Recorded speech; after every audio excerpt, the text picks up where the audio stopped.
Olá! Hoje a gente vai mergulhar em uma das palavras mais poderosas e, sinceramente, mais mal compreendidas da história. E não estamos falando de tirar coelho da cartola. A gente vai falar sobre o que é magia de verdade. Ok, vamos lá. Olhando assim, essa definição de dicionário parece até bem direta, né? Só que por trás dessas palavras se escondem séculos de conflito, de debate. A palavra magia já foi sinônimo de sabedoria e, em outros momentos, de heresia. É justamente essa jornada, essa montanha-russa de significados que revela o verdadeiro poder dessa ideia. Pois é, para entender o que magia significa hoje, a gente precisa voltar lá atrás, sabe? E acompanhar a jornada incrível dessa palavra através do tempo. E a nossa história começa lá na antiga Pérsia, onde a palavra magia tinha um significado que, olha, talvez surpreenda muita gente. Era bem diferente do que a gente conhece hoje.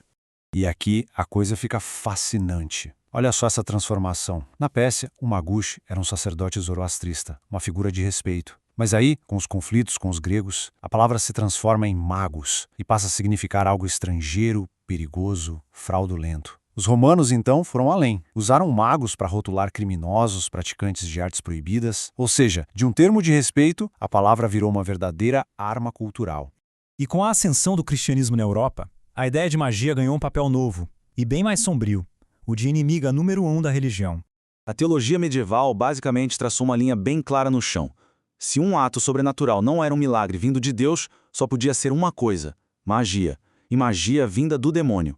A magia se tornou o exato oposto da religião, uma prática secreta, individualista e, claro, ligada a forças malignas.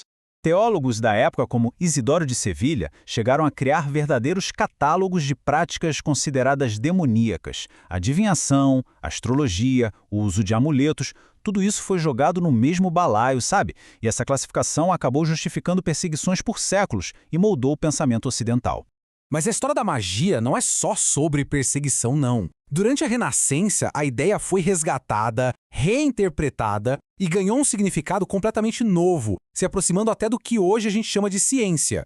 Então, pensadores como Marsilio Ficino começaram a falar sobre uma tal de magia natural. A ideia era que existia uma força que permeava a natureza e que podia ser estudada. Foi uma baita tentativa de tirar a magia da caixinha da demonologia e trazê-la para o campo da filosofia e da ciência da época. E essa ideia foi ainda mais longe.